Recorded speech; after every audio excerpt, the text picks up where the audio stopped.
Longestake here after a bit of an absence to come back to do some blaster reviews. And of course, we're going to start with my favorite company, Buzbee. We're on the Adventure Force side of things because they do have their Air Warriors lineup filtering into Amazon, as I had put in my last video on the Buzbee news. But now we're going to stay with the Adventure Force, which is a Walmart exclusive. And we're looking at the Arsenal X pack. I actually have two of these. One I've opened for testing. This one I've left to show you what the package is and what your $18 gets you. Yes, it's currently selling at the time of this recording for $17.98 on Walmart's website. That gets you the rifle, the pistol, 2 mags, and barely see it down there, 25 of the new darts. These are the new waffle tips. I call them the angry darts because they look like they have a scowl to their face if you were to turn them sideways. So yeah, angry darts. And you get the attachable optic here, which typically throw it on top of the rifle. Makes sense, you know, bolt action rifle, little mini scope. It makes sense. But this is all for $18. So first of all, that is an unbeatable value. But only matters if the blasters perform. Because if you can remember, this is one of the very few Buzbee products that I have given a absolutely do not recommend verdict on. I did not recommend the original Arsenal. Now the Arsenal X, spoiler alert, absolutely changes that. They have done a wonderful job of taking the constructive criticism that I have directly given them when I've talked to the Buzbee employees directly, even had a Zoom meeting. The fact is that the rifle has seen the biggest changes, and I'm going to get into that going forward now.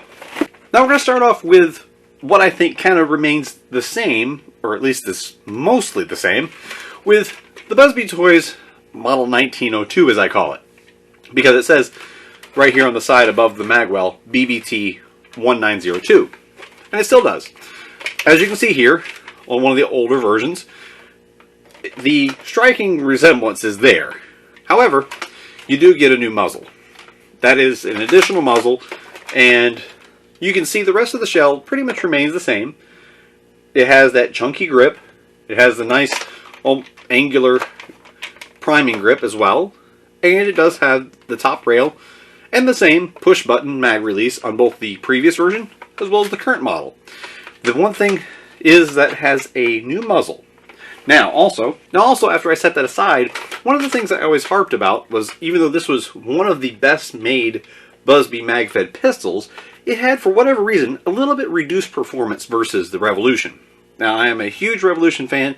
You know that very well if you watch this channel. It's a $10 or $12, depending on where you buy it, blaster that hits in the mid-80s all the way up to 90 stock.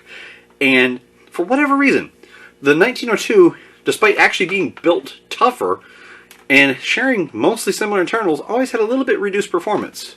Chalk it up to a maybe a little bit inferior O-ring, or possibly an undiagnosed vent maybe that they put in the plunger tube. I never did notice that, but they always, whereas the Revolution would hit about 85 or 90 depending on the model. I've had about 15 to 20 of them at this point, but they always hit about 85 to 90. This one, thankfully, now hits an average of 83.7. So it's pretty much rectified the whole reduced performance. So out of remember, it's an $18 set. Rifle, pistol, 2 mags, 25 darts, and an optic that will attach to both. So keep that in mind. I've got it attached on the rifle that we'll get to in a second. But this thing is a fantastic blaster.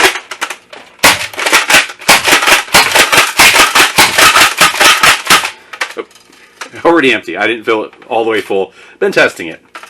But it has also the same push button mag release. The mags that it comes with are the kind that have the tabs that connect. So nice useful feature that is just added in. More added value, you'd say. So the Model 1902 gets an added muzzle and a little bit of improved performance in this example. Get rid of that and we'll move on to the rifle. Now, the Arsenal rifle, as I've always called it, is where before the Arsenal pack fell short. And I mean way short. This one, the original, it has a decisive problem of there was no way to grab this comfortably, no matter who you were. Because again, if it doesn't fit me as an adult guy, okay, maybe it's just not sized for me. Maybe it's sized for a kid, which is the intended audience and user of this. Although I see it more as a family pack. You're supposed to be able to buy a couple of these and a whole family of 4 can go run around the backyard.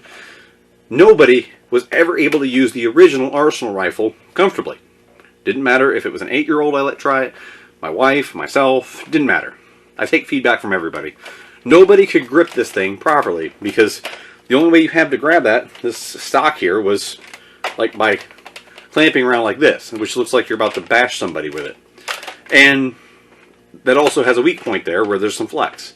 And there was no good way to grab it. So, putting the old one aside, one of the greatest design iterations that I've ever seen as far as an improvement, the new Arsenal rifle. This thing, the stock is still short. Okay. Don't care at all. I really don't. The stock is short. It's a little blaster, but they've given comfortable handholds for both the front and the pistol grip. And yes, even ambidextrously. And lefties, this is kind of set for you. You can easily flip the bolt, prime it, and there is an AR in there, so it's okay to dry fire this. But we're going to throw a mag in. We'll throw the mag in after priming that bolt back.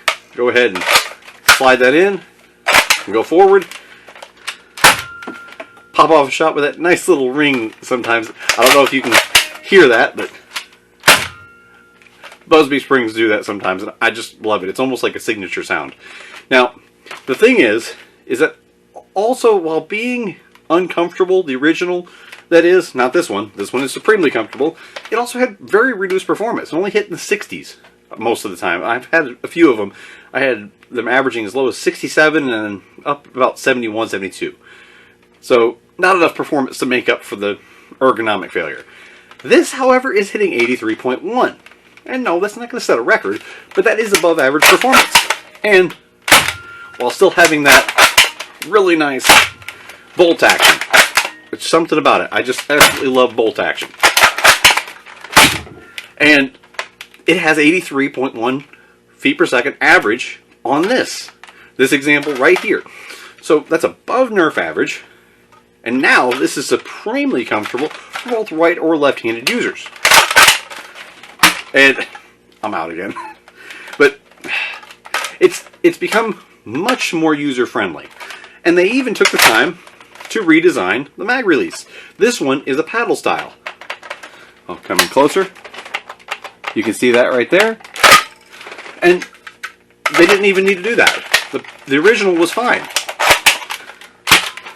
The stock is, again, really short, but this is fine. It's meant to be more of a hybrid, long arm rifle mixture. You could use it as almost as a really oversized pistol, cut the stock off. But in a stock form, this thing, and this is the included optic, by the way, it is that neat little design. I actually love this. And this time they've accented it with a bit of orange on the front, on one of the top dial, as well as the back. I really like that. This is, it's an understated touch, but it's a nice one. This one was now probably my personal favorite blaster optic of all, ever. Bar the thermal sight. I just love the technical nature of that. That's a pretty cool thing that they made. I'm going to do a video specifically on that. Maybe they need to bring it back. But the Arsenal X, this is one of the greatest stories of a company who took a product who everybody's just kind of looked past, but it's more meaningful than you think. The Arsenal pack is one that families could go to their local Walmart or order up off of Walmart.com, and they were getting, sub $20 pack for 2 blasters with mags and plenty of darts.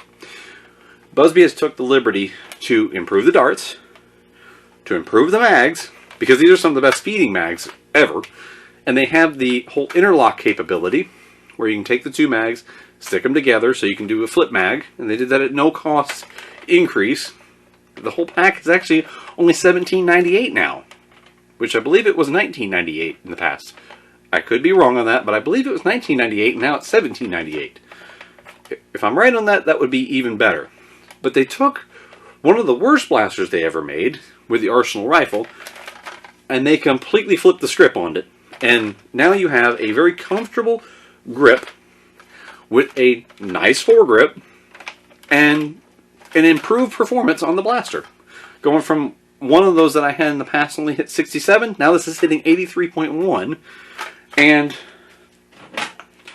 the pistol as well has jumped up to hitting about 83.7. So 83.1, 83.7. Remember, Nerf only averages about 70 feet per second. So that's better performance.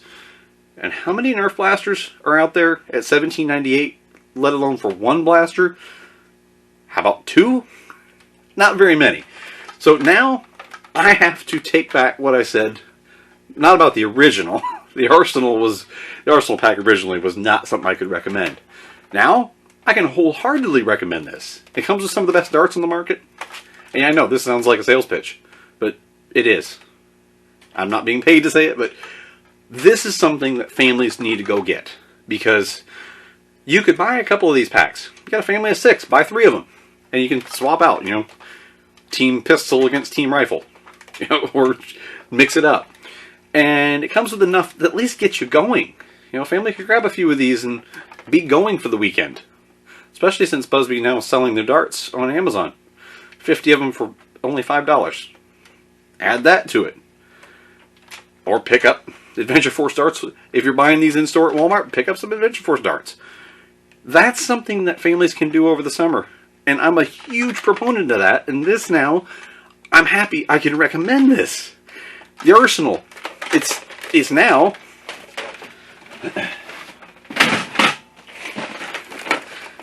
the Arsenal pack is now something I can recommend, and I do so wholeheartedly. And I love it. I love the fact that something like this exists for families right now. So you can go get these and have fun for a weekend. And that's what summer should be. And Buzby's got it.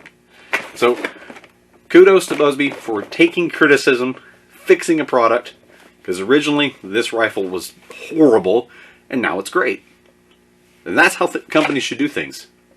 So again, I'm happy to endorse Buzby because they made the right moves, did the right things. Hope you enjoyed this review. Thanks for watching.